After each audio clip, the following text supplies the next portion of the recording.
Bismillahirrahmanirrahim. Assalamualaikum warahmatullahi wabarakatuh.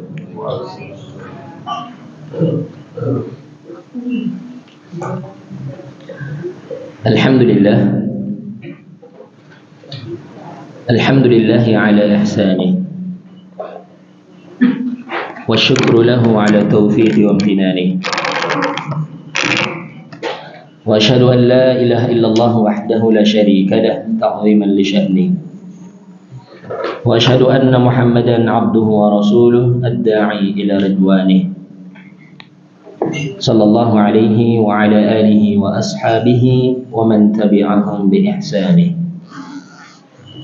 Ya ayyuhalladzina amanu taqullaha haqqa tuqatih wa la tamutunna illa wa antum muslimun. Amma ba'du.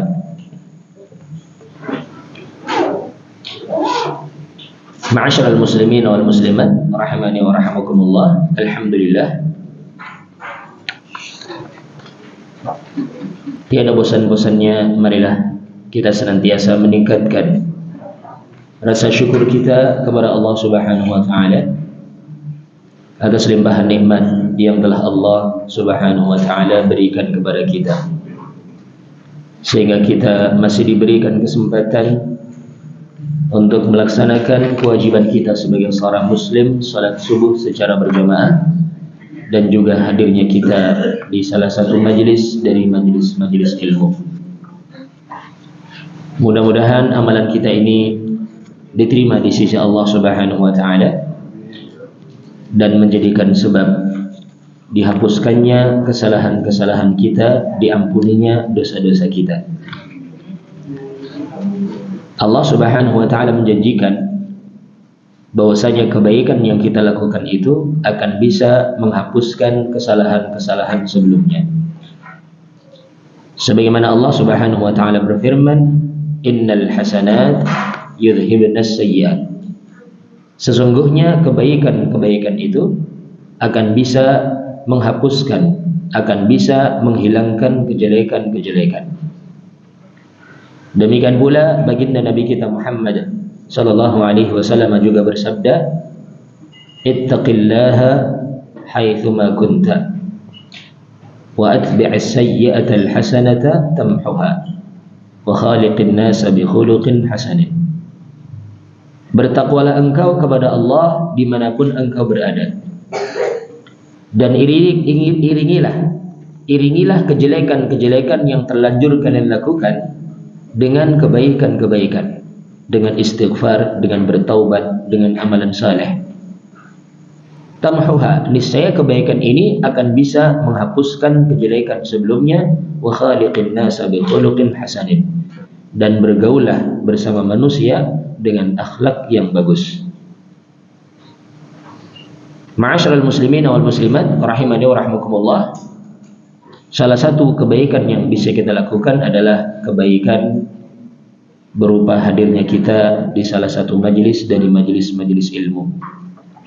Maka sungguh dengannya Allah Subhanahu wa taala menjanjikan akan menghapuskan kesalahan siapa saja yang hadir di majelis ilmu, akan mengampuni dosa-dosanya mereka tanpa terkecuali. Bagaimanapun keadaannya, ketika seorang masih mau hadir di majelis ilmu, ada harapan yang besar Allah akan mengampuni dosa-dosanya.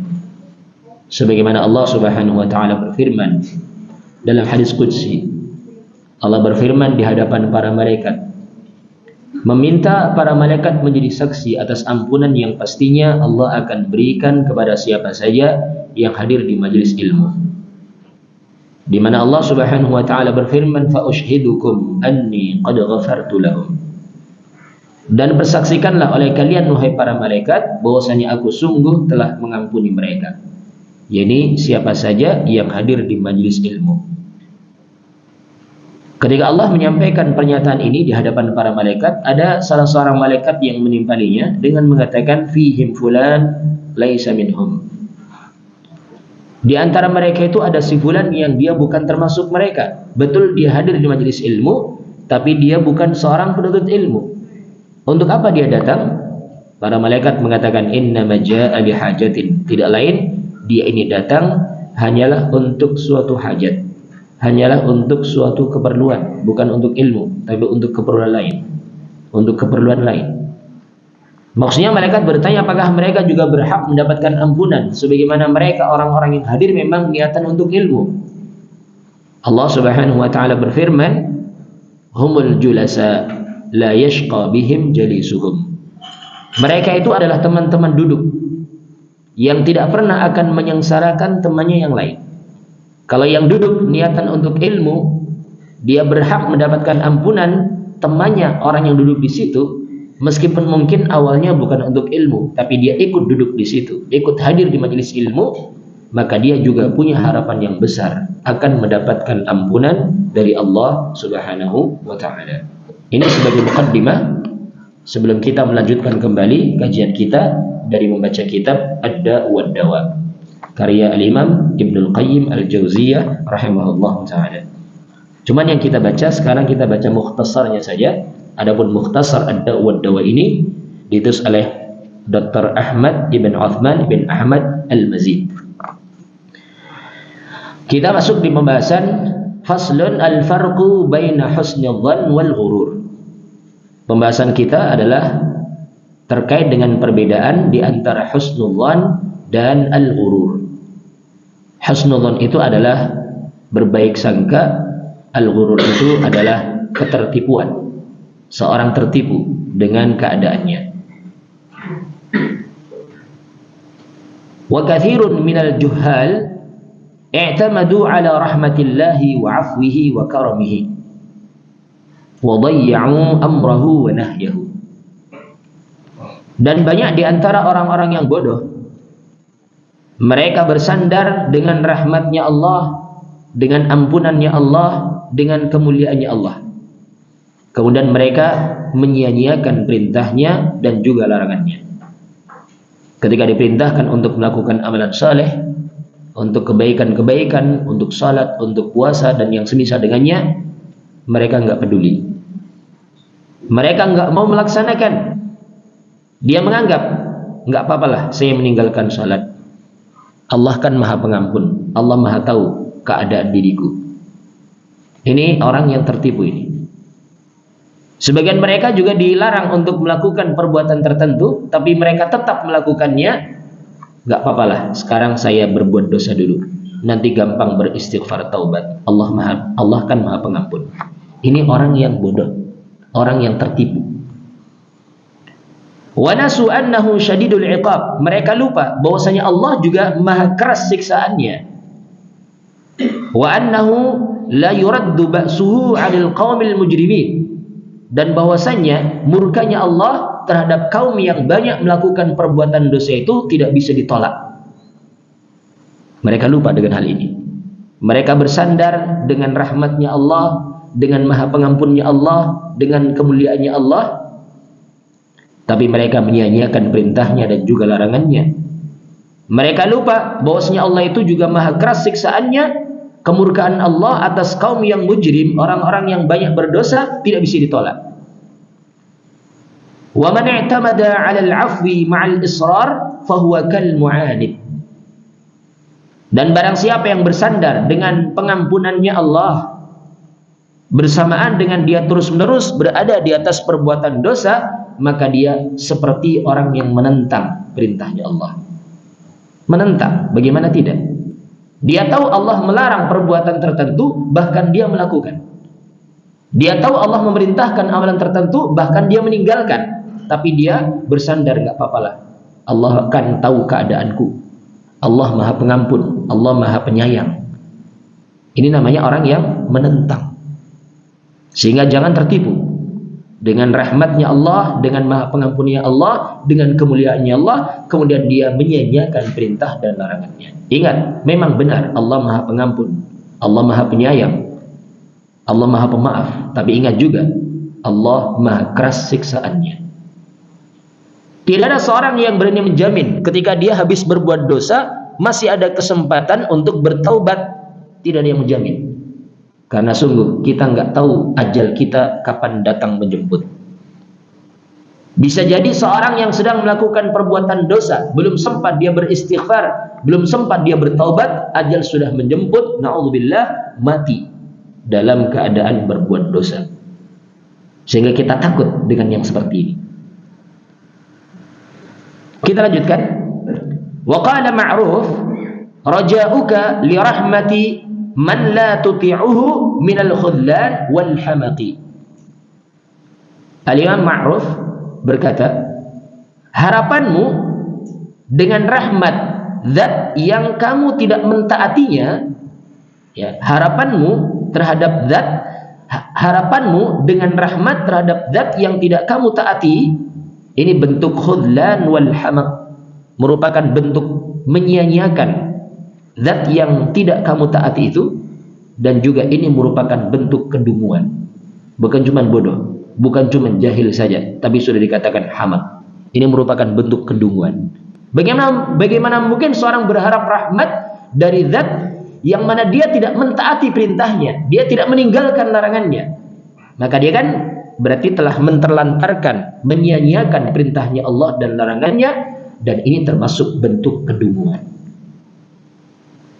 Wa qad thabata fi sahihain min hadithi Usama ibn Zaid qala سمعت رسول الله صلى الله عليه وسلم يقول يجاء بالرجل يوم القيامة فيلقى في النار فتندلق أكتاب بطنه فيدور في النار كما يدور الحمار برحاه فيطيف به أهل النار فيقولون يا فلان ما أصابك ألم تكن تأمرنا بالمعروف وتنهانا عن المنكر فيقول كنت آمركم بالمعروف ولا آتيه وأنهاكم عن المنكر وآتيه. Dan telah datang hadis dalam Sahihain, Sahih Bukhari dan juga Muslim. Bukhari dalam Sahihnya hadis nomor 3267, Muslim dalam Sahihnya hadis nomor 2989. Ada hadis dari Usamah bin Zaid radhiyallahu taala anhu, di mana beliau mengatakan, aku mendengar Rasulullah sallallahu alaihi wasallam bersabda, akan didatangkan seorang laki-laki di yaumul qiyamah kelak. Kemudian orang ini fayulqa finnar, dilemparkan ke dalam api neraka. Fatandaliqu aktabu atnihi, maka kemudian semua isi perutnya itu terburai, ususnya terburai. Fayaduru finnar kama yadurul himar birahahu, kemudian orang ini pun berputar-putar di dalam neraka tersebut sebagaimana keledai berputar-putar menarik mesin gilingan. Ya, ususnya itu ya terburai dalam keadaan terputar-putar sebagaimana keledai yang sedang menarik mesin gilingan. Fayatufu bihi ahlun nar, maka penduduk neraka pun semua mengelilingi orang ini. Fayaqulun, mereka mengatakan, ya fulan ma asabaka, wahai fulan, apa yang menimpamu? Alam takun ta'muruna bil ma'ruf, bukankah dahulu engkau memerintahkan kami untuk melakukan kebaikan, wa tanhana 'anil munkar, dan engkau melarang kami dari kemungkaran? Fayaqul, orang ini pun mengatakan, kuntu amurukum bil ma'ruf wa la atihi. Betul, dulu aku memerintahkan kalian untuk melakukan kebaikan, tapi aku tidak melakukan kebaikan itu. Wa anhaakum 'anil munkar wa atihi, dan aku larang kalian dari kemungkaran, tapi bahkan aku lakukan perkara yang mungkar itu. Ini ancaman ya bagi orang yang jarkoni, iso ngajar, ora iso ngelakoni. Naudzubillah. Ini ancaman yang berat bagi mereka. Tidak cukup seorang mengajarkan kepada kebaikan, tapi dia harus berusaha untuk melakukan kebaikan tersebut. Tidak cukup seorang melarang dari kemungkaran, tapi dia harus berusaha untuk meninggalkan kemungkaran tersebut. Jangan sampai seorang bersandar, nggak apa-apalah, Allah Maha tahu keadaanku, Allah Maha pengampun, Allah Maha rahmat. Yang penting saya terus jalani apa yang aku lakukan. Nggak bisa. Tapi seorang itu dituntut untuk melaksanakan perintah-perintahnya Allah, untuk melakukan perkara-perkara yang ma'ruf, untuk melakukan kebaikan-kebaikan. Di samping itu pula seorang juga dituntut untuk meninggalkan perkara yang Allah larang, untuk meninggalkan kemungkaran-kemungkaran. Jangan sampai seorang itu jarkoni, iso ngajar, ora iso nglakoni. Ini ancamannya berat. Disebutkan dalam hadis dari Usamah bin Zaid tadi, riwayat Bukhari dan juga Muslim. Ma'asyiral muslimin wal muslimat rahimani wa rahmakumullah, akan tetapi ketika seorang memerintahkan orang lain kepada kebaikan sementara dia memang belum mampu untuk melakukan kebaikan tersebut, maka tidak ada celaan baginya, karena amaliyah itu tergantung dengan kemampuan. Misalkan contoh, seorang mengajak orang lain untuk bersedekah sementara dia nggak mampu untuk bersedekah, dosa atau tidak? Tidak, karena kaitannya dengan kemampuan. Ngajak orang untuk umrah, ngajak orang untuk haji, tapi dia belum mampu melakukan hal itu, apakah dia berdosa? Tentunya tidak, karena sekali lagi amaliyah itu tentunya sesuai dengan kemampuan, ya. Sehingga terus dia ajak kepada kebaikan sambil dia berdoa kepada Allah, semoga Allah memberikan kemampuan kepada dia untuk melakukan kebaikan tersebut. Mudah-mudahan apa yang dia ajakkan kepada orang itu menjadi motivasi bagi dia untuk melakukan kebaikan tersebut. Ya, jangan sampai kemudian hadis tersebut tadi membuat kita tidak mau amar ma'ruf dan nahi mungkar. Ini keliru, ya. Amar ma'ruf nahi mungkar itu tetap harus kita tegakkan. Kalau tidak ditegakkan amar ma'ruf dan nahi mungkar, khawatir hati kita itu justru akan semakin melemah. Kita akan menormalisasi kemungkaran yang ada. Nggak apa-apalah, biasa, itu sudah biasa. Padahal itu mungkar. Padahal ingat sabda Nabi SAW, "Man ra'a minkum munkaran falyughayyirhu biyadihi. Fa in lam yastati' fa bilisani, fa in lam yastati' fa biqalbihi, wa dzalika adhaful iman." Barang siapa yang melihat kemungkaran, maka adalah dia mencegah dengan tangannya. Kalau dia nggak mampu dengan tangannya, cegahlah dengan lisannya. Nggak mampu dengan lisannya, cegahlah dengan hatinya. Wadzalika adhaful iman. Rubahlah dengan hatinya, dan itu adalah selemah-lemahnya iman. Tetap amar ma'ruf dan nahi mungkar ditegakkan. Meskipun kita belum bisa mengamalkan apa yang kita perintahkan, sambil berharap dan berdoa serta berusaha untuk melaksanakan perkara yang ma'ruf tersebut. Ya, tetap dijalankan, jangan kemudian ditinggalkannya. Karena justru khawatir nanti kita itu akan terjerumus ke dalam kelemahan hati, sehingga menormalisasi perbuatan dosa yang ada, menganggap biasa perbuatan dosa yang ada. Kita harus mengingkarinya. Kita hidup di dunia ini diibaratkan seperti orang yang naik di atas bahtera, di atas kapal yang besar. Orang-orang yang ada di bagian bawah kapal, ketika dia ingin mengambil air, dia akan naik ke bagian atasnya. Kemudian mereka punya inisiatif, daripada kita ganggu orang-orang yang di atas kita, lebih baik kita lubangi saja kapal ini, supaya kita mau ngambil air dengan mudah, nggak perlu mengganggu orang lain. Kalau dibiarkan, kira-kira apa yang terjadi? Semuanya akan tenggelam.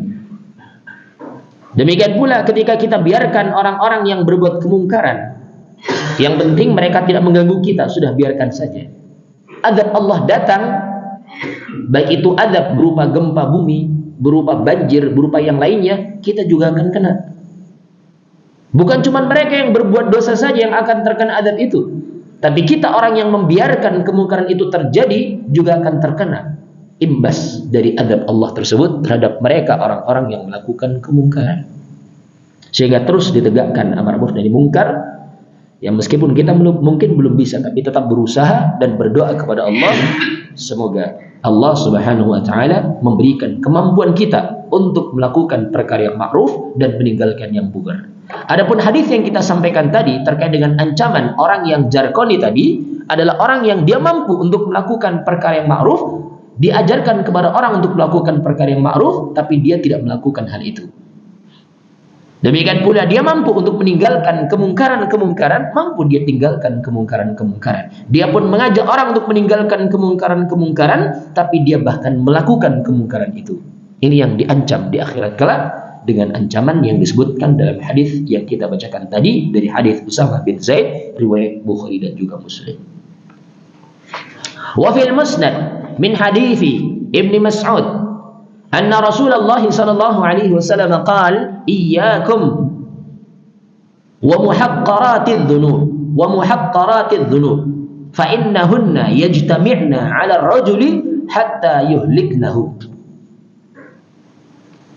Di dalam Musnad Al-Imam Ahmad jilid yang kedua halaman yang ke-889 ada hadis dari Abdullah bin Mas'ud radhiyallahu taala anhu bahwasanya Rasulullah sallallahu alaihi wasallam bersabda, iyyakum wa muhaqqaratidz dzunub, hati-hati kalian dari meremehkan perbuatan-perbuatan dosa. Hati-hati. Jangan sampai kita itu meremehkan perbuatan-perbuatan dosa. Fa innahunna yajtami'na 'ala ar-rajul hatta yuhliknahu. Karena sesungguhnya tidaklah perbuatan-perbuatan dosa itu terkumpul pada seseorang sampai perbuatan-perbuatan dosa itu akan membinasakannya.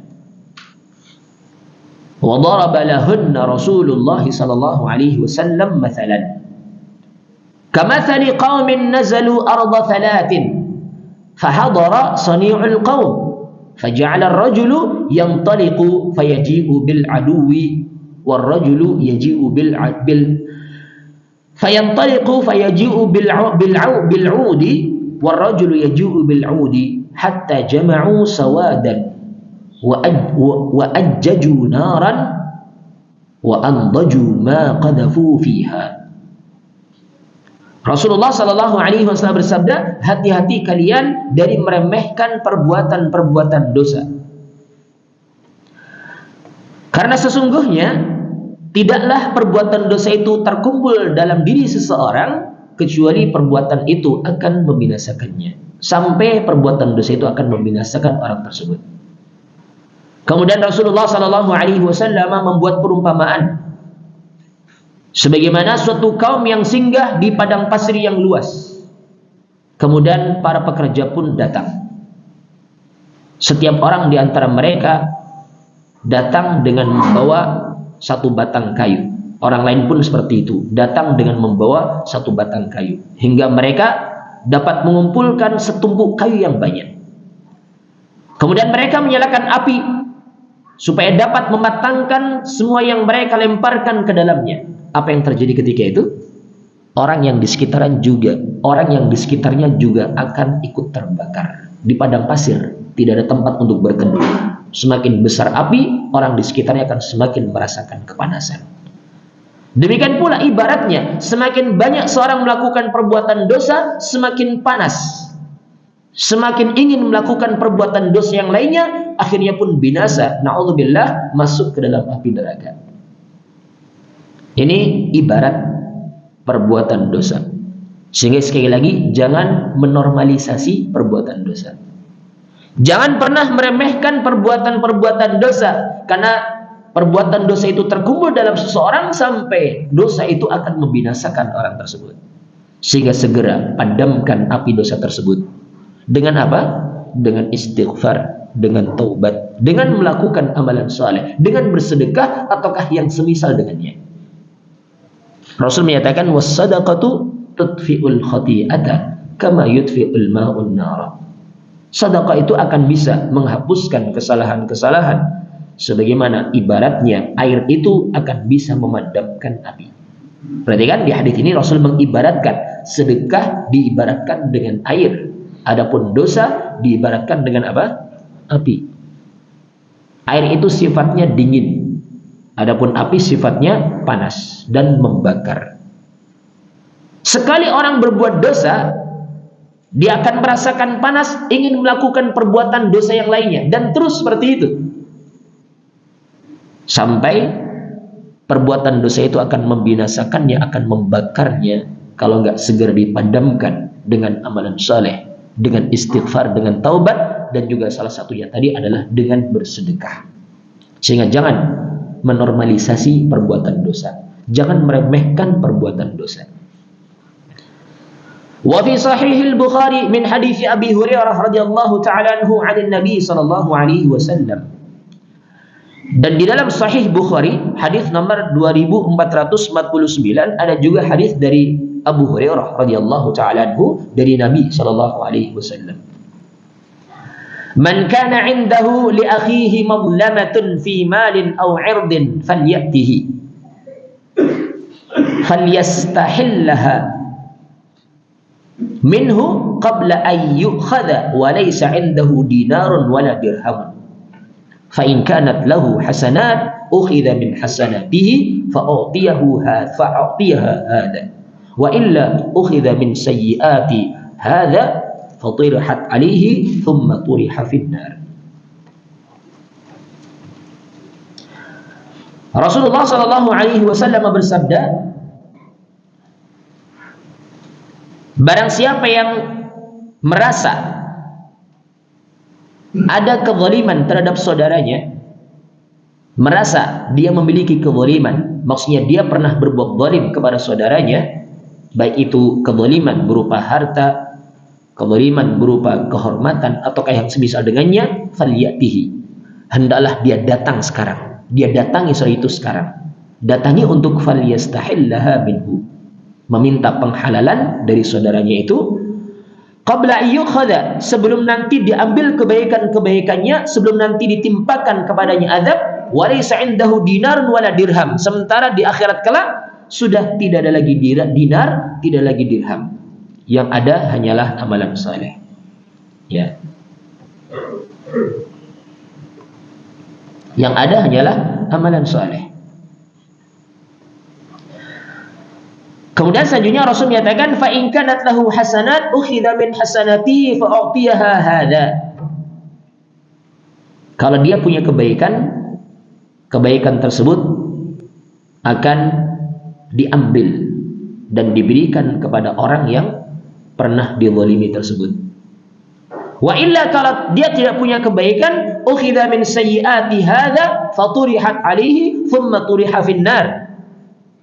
Kalau ternyata dia nggak punya kebaikan, kejelekannya orang yang pernah dizalimi itu akan diambil dan ditimpakan kepada orang yang pernah menzalimi, dia pun kemudian dilemparkan ke dalam api neraka. Na'udzubillah. Inilah orang-orang yang dikatakan sebagai orang yang bangkrut. Dia punya amalan saleh yang banyak, tapi amalnya tersebut habis dibagi-bagikan kepada orang yang pernah dizalimi. Orang yang dia pernah berbuat dosa kepada mereka. Rasul pernah melontarkan pertanyaan kepada para sahabat dengan mengatakan, atadruna manil muflis, tahukah kalian siapa itu orang yang bangkrut? Muflis dengan huruf fa. Ya, muflis dengan huruf fa ya. Ini orang yang bangkrut. Kalau mukhlis dengan huruf kha, orang yang ikhlas. Jadi beda ya, muflis dengan mukhlis. Mukhlis itu ikhlas, muflis bangkrut. Para sahabat mengira Rasul sedang tanya tentang urusan duniawi. Mereka pun spontanitas menjawab sebagaimana apa yang ada dalam benak mereka. Para sahabat mengatakan, al-muflisu fina man la dirham lahu wa la mata'. Orang yang bangkrut di antara kita adalah orang yang tidak punya dirham, tidak punya mata uang perak, dan tidak punya harta benda. Kemudian Rasul memberikan jawaban sesuai dengan apa yang beliau inginkan. Ternyata beliau menginginkan bukan urusan duniawi. Rasul menyatakan, innal muflisa min ummati man ya'ti yawmal qiyamati bi salatin wa siyamin wa zakatin wa ya'ti qad syatama hadha wa qadhafa hadha wa akala mala hadha wa safaka dama hadha wa daraba hadha. Orang yang bangkrut dari kalangan umatku itu adalah orang yang datang di yaumul qiyamah kelak dengan membawa pahala berupa amalan salat. Datang di yaumul qiyamah kelak dengan membawa pahala puasa, pahala zakat. Wa yati qad syatama hadha, tapi dia juga datang dengan membawa dosa, pernah mencaci maki orang ini. Wa ghadhafa hadha, pernah menuduh orang ini dengan tuduhan dusta. Wa akala mala hadha, pernah memakan hartanya orang ini. Wa safaka dama hadha, pernah menumpahkan darah orang ini. Wa daraba hadha, pernah memukuli orang ini. Dia datang dengan membawa amalan saleh yang banyak, tapi dia juga datang dengan banyak membawa kezaliman kepada manusia, kepada orang lain. Bagaimana nasibnya dia yaumul qiyamah kelak? Rasul menyatakan, "Fayu'ta hadza min hasanatihi wa hadza min hasanatihi wa hadza min hasanatihi." Orang ini pun diberikan kebaikan-kebaikannya. Orang yang pernah dicaci maki diberikan kebaikan-kebaikannya. Orang yang pernah dituduh dengan tuduhan dusta pun diberikan kebaikan-kebaikannya. Orang yang pernah diambil hartanya diberikan kebaikan-kebaikannya. Orang yang pernah ditumpahkan darahnya diberikan kebaikan-kebaikannya. Orang yang pernah dipukuli, dizalimi diberikan kebaikan-kebaikannya. Fa in faniyat hasanatuhu qabla an yuqda ma 'alaihi ukhidha min khatayahum faturihat 'alaihi thumma turiha fin nar. Kalau ternyata kebaikan-kebaikannya sudah habis, sementara kejelekan-kejelekannya belum tertunaikan, ya. Sekarang dibalik. Ukhidha min khatayahum faturihat alaihi, diambil dari kesalahan-kesalahannya mereka, kejelekan-kejelekannya mereka yang pernah dizalimi, dan dilemparkan kepada orang yang pernah menzalimi, thumma turiha finnar. Orang yang pernah menzalimi ini pun dilemparkan ke dalam api neraka. Meskipun tadi mereka datang di yaumul qiyamah kelak punya amalan salat, punya amalan puasa, punya amalan sedekah, tapi itu semuanya habis, hanyalah dibagi-bagikan kepada orang yang pernah menzalimi. Sehingga sekali lagi, jangan pernah meremehkan perbuatan-perbuatan dosa. Apalagi dosa terhadap manusia, dosa terhadap sesama hamba. Dosa kepada Allah pun jangan diremehkan. Cuman kalau berbicara yakni akibat di akhirat kelak, lebih berat yang dosa dilakukan kepada sesama hamba, sesama manusia. Kalau dosa kepada Allah, seorang beristighfar, bertaubat, ini sudah selesai urusannya. Allah Maha Pengampun, Allah Maha Pemaaf. Tapi tidak dengan dosa yang kita lakukan kepada saudara kita. Karena orang itu, manusia itu nggak punya sifat pengampun, nggak punya sifat pemaaf. Terkadang mereka menyimpan dendam. Sehingga memang syarat taubat, kalau itu terkait dengan dosa seorang hamba dengan hamba yang lain, ini lebih banyak, lebih ketat syaratnya. Kalau haknya Allah ada 5 syarat, nanti kalau haknya manusia tambah lagi 1 syarat selain 5 syarat yang sebelumnya. Ini taubat dari perbuatan dosa antara seorang hamba dengan Allah, 5 syarat harus terpenuhi. Tapi kalau dosa terhadap sesama manusia tambah 1 syarat lagi, lebih ketat lagi, lebih berat lagi. Syarat yang dimaksudkan yang pertama adalah dia bertaubat ikhlas karena Allah, bukan karena keterpaksaan, bukan karena dipaksa juga, tapi ikhlas karena Allah, atas kesadaran dirinya, ikhlas karena Allah. Kemudian syarat yang kedua adalah dia meninggalkan kemaksiatan yang dia mengaku bertaubat darinya, al-iqla' 'anil maksiyah. Kemudian yang ketiga adalah an-nadamu 'ala fi'liha, menyesali perbuatan dosanya itu. Yang keempat adalah al-'azamu alla ya'uda ilaiha abadan, dia bertekad untuk tidak mengulangi dosa itu untuk selama-lamanya. Kemudian yang kelima adalah bertaubat masih di waktu diterimanya taubat, sebelum ajal menjemput. Kalau ajal sudah menjemput, nyawa sudah sampai tenggorokan, baru bilang taubat, taubatnya enggak diterima. Tapi sebelum itu Allah menerima taubat seorang hamba.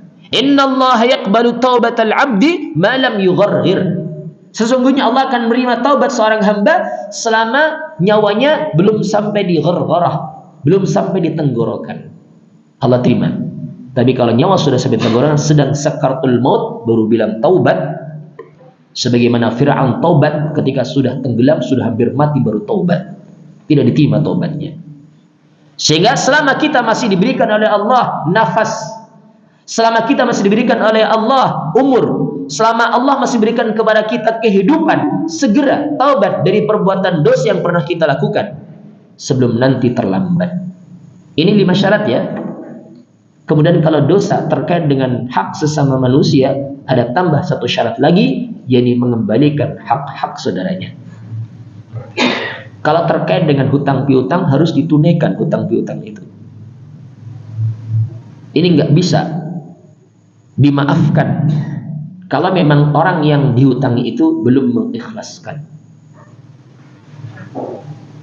Bahkan meskipun dia wafat dalam keadaan sebagai syahid, yang kita tahu syahid ini keutamanya luar biasa, tapi akan terhalang masuk ke dalam surga karena sebab apa?